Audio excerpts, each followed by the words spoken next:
Nature et bien-être aujourd'hui parle de la neutralité carbone en débat à la COP 24 à Katowice. Oui, la COP 24, c'est là-bas, c'est également ici sur le grand rendez-vous. Suivons d'abord cet élément de William Tchoki, qui se trouve bien évidemment là-bas, qui nous parle de la COP 24 en chiffres. Regardez.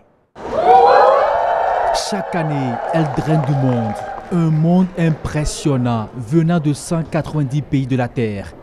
24e conférence des parties sur le changement climatique, Katowice en Pologne, la terre d'accueil des délégués, acteurs politiques, responsables d'ONG, on se bouscule au portillon pour accéder à la grande salle de conférence. Des rangs interminables pour le contrôle sécuritaire et nous voici à l'intérieur du splendide Conference Center de Katowice. Il y a plus de 28 000 personnes, dont 1500 représentants des médias. Les stands, ils sont les plus visibles. Chaque pays y va de son ingéniosité, couleur, attrait physique, gadget, tout pour attirer les milliers de visiteurs. Partout, on étale le package de technologies en matière d'énergie renouvelable, éolienne, le solaire, la biomasse, pour ne citer que ces quelques exemples. Un accent particulier est mis sur la neutralité carbone et l'égalité des sexes. La COP 24 de Katowice, une conférence verte, c'en est une. Des matériaux recyclables ont été utilisés pour aménager les salles de conférence, des meubles en carton recyclé, une politique de gestion des déchets street, très peu de plastique. À cette COP, plus de 100 événements mettront en lumière les actions dans le domaine des transports, de l'eau, de l'utilisation des sols, un ensemble d'actions climatiques pour protéger la Terre. La COP 24, Trump n'est peut-être pas là, mais il y a un Américain ardent défenseur de l'environnement, Arnold Schwarzenegger, l'une des figures de cette conférence sur le climat, une présence comme pour dire les États-Unis restent dans l'accord de Paris.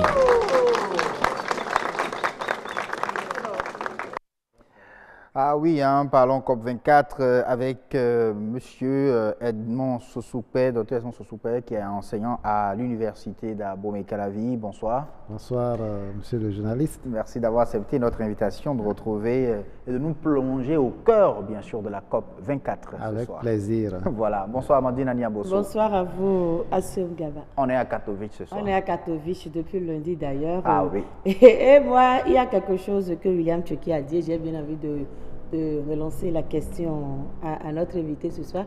Est-ce que la présence de Arnold Schwarzenegger signifie réellement que les États-Unis sont toujours dans l'accord de Paris? Non, pas officiellement, puisque Arnaud est venu à titre personnel.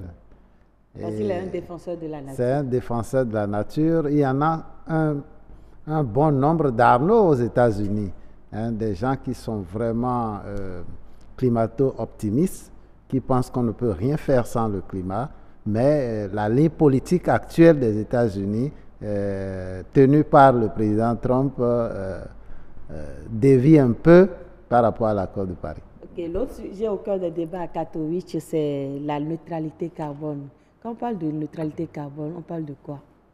Oui, merci beaucoup, Madame Aniabosu. Avant de parler de neutralité carbone, il me plaît de parler des origines anthropique des gaz à effet de serre. Voilà. Parce que la neutralité carbone est vue par rapport aux gaz à effet de serre. Alors, il y a deux sources principales pour les gaz à effet de serre. Il y a des sources qui dépendent de l'énergie, notamment de l'énergie fossile, telle que le pétrole, telle que les gaz naturels, tels que le charbon. Et là, on a par exemple, la production d'énergie. Au Bénin, ici, nous avons l'énergie hydraulique, mais nous avons aussi l'énergie thermique. Il y a des groupes qui nous génèrent de l'énergie.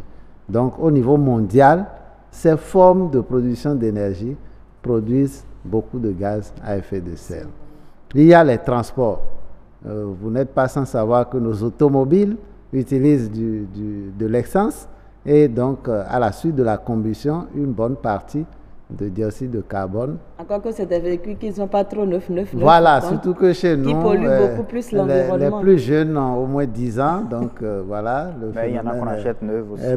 Bien sûr, mais la proportion est bien faible, mon cher ami. Donc il y a, dans les pays tempérés, il y a le chauffage des bâtiments pendant l'hiver, où on utilise massivement du gaz naturel. Donc cela génère des gaz à effet de serre. Il y a les traitements des déchets, qui aussi occasionnent beaucoup de gaz à effet de serre. Il y a les industries. Nous, au Bénin ici, et d'ailleurs en Afrique, nous contribuons pour très peu pour la production de gaz à effet de serre, 4% seulement. Et 25 pays au niveau mondial produisent environ 83% de polluants gaz à effet de serre. Donc la deuxième source de production de gaz à effet de serre, et qui n'est pas liée à l'énergie, c'est l'occupation des sols. Vous savez que de plus en plus, nous travaillons à déforester, à détruire, à réduire le couvert végétal. Or, ce couvert végétal constitue un puits de carbone. Donc, à force de détruire ce couvert végétal, on n'a plus la possibilité d'absorber une bonne partie du carbone anthropique. Il y a l'agriculture, les techniques agricoles, l'utilisation des pesticides, des engrais chimiques et tout ça contribue aussi à une production importante de gaz à effet de serre. Une fois cela dit, je vais maintenant parler de la neutralité carbone. Alors, en ce qui concerne la neutralité carbone, il faut dire que c'est dans le rapport du groupe intergouvernemental sur l'évolution du climat que la notion a été abordée plus récemment. Sinon, l'accord de Paris de 2015 avait déjà posé la problématique de neutralité carbone. Voilà. Et donc, dans ce rapport du GIEC, la neutralité carbone est définie comme l'état dans lequel toute émission anthropique résiduelle de CO2 est contrebalancée par des éliminations anthropiques du même gaz.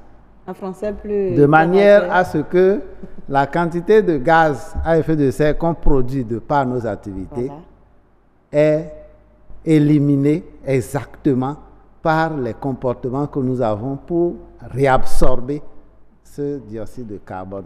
C'est-à-dire on produit et en même temps on élimine. On produit et on élimine. Voilà, donc c'est ça la neutralité, c'est le fait d'éliminer, bon en fait la neutralité c'est le fait d'arriver à un bilan net, nul, équilibré.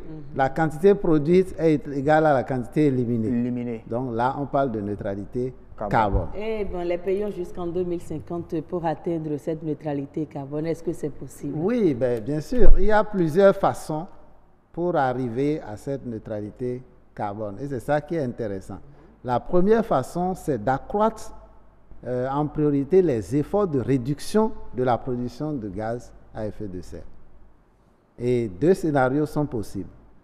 Et lorsqu'on veut maintenir le réchauffement climatique à 1,5 degré, c'est qu'il faut baisser la production de gaz à effet de serre de 45% par rapport à son niveau de 2010 jusqu'en 2030 et maintenant d'arriver à la neutralité carbone en l'an 2050. En l'an 2050, mais est-ce que... Est-ce que ce n'est pas un projet très ambitieux? Non, ce n'est pas si ambitieux que ça. Parce que dans l'accord de Paris, il est défini un certain nombre d'actions à mener au niveau pays. Donc chaque pays doit revoir le fonctionnement de ses usines, le fonctionnement du transport, le fonctionnement de la production d'énergie, de manière à commencer par réduire la production de gaz à effet de serre. Si nous prenons le cas de la France, sous le ministre Nicolas Hulot, il avait dit qu'il y a un certain nombre de réacteurs qu'on devait arrêter. Il y avait un certain nombre d'énergies fossiles qu'il fallait réduire pour pouvoir arriver en France à la neutralité carbone en 2050. En 2050, il y a l'Espagne également qui a emboîté le pas à la France. Bien sûr, l'Espagne également est en train de travailler. Beaucoup de pays européens sont restés dans l'accord de Paris pour que l'Europe puisse être la locomotive. Parce qu'en réalité, l'Europe est le deuxième pays, le deuxième continent le plus pollueur après les États-Unis. Vous voyez? Donc, ils sont conscients de ce que... Ils jouent leur partition. Alors, les Africains, eux, ils font quoi? Ils attendent qu'on leur donne l'argent. Peut-être on se dit qu'on n'émet pas assez de gaz. Oui, en réalité, nous n'émettons pas. Nos comportements... Mais ce n'est pas pour ça qu'il faut croiser les bras. Non, mais vous savez, si les pays africains pouvaient même se comporter comme la Chine, le Brésil, l'Inde, qui veulent d'abord atteindre un niveau de développement oui, qui puisse leur permettre de gérer maintenant la question environnementale, ça aurait été bien. Nous avons croisé les bras. Nous ne faisons rien pour nous développer. Et parce que nous ne nous développons pas, nous ne produisons pas de gaz à effet de serre. C'est tout le problème. C'est tout le problème. Et par rapport à la neutralité carbone, il y a le GIEC qui propose également une captation naturelle du carbone ou bien la création de puits artificiels. Bien sûr, la première solution que j'ai avancée, c'est d'accroître les efforts de réduction de production. Maintenant, la deuxième solution, comme vous le dites, d'abord, c'est de protéger les puits de carbone. C'est-à-dire tout ce qui est forêt, il faut protéger.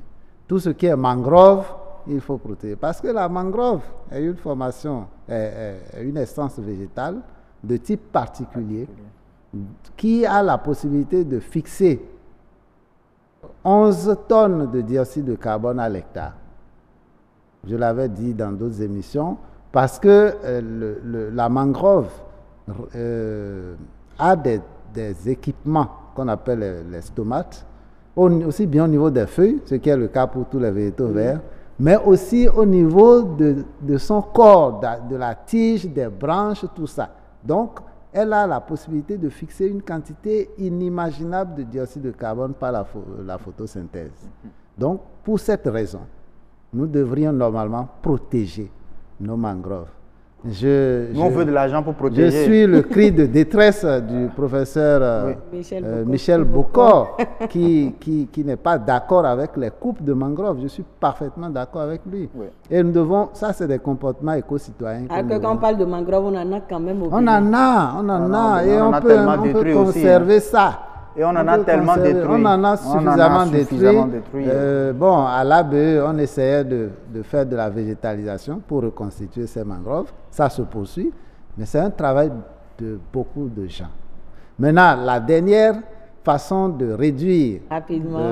La dernière façon de réduire, c'est de promouvoir les technologies à émissions négatives. C'est-à-dire, au lieu de produire du dioxyde de carbone, ces technologies en absorbent. Okay. Est-ce que vous voyez? Donc, à partir de ce moment, on est sûr qu'on est en route pour aller à la neutralité carbone d'ici à 2050. Voilà. Merci beaucoup à vous, Dr. Soussoupé. C'est toujours le même plaisir. Merci, Amandine Onyabosso. Merci, docteur. À très bientôt.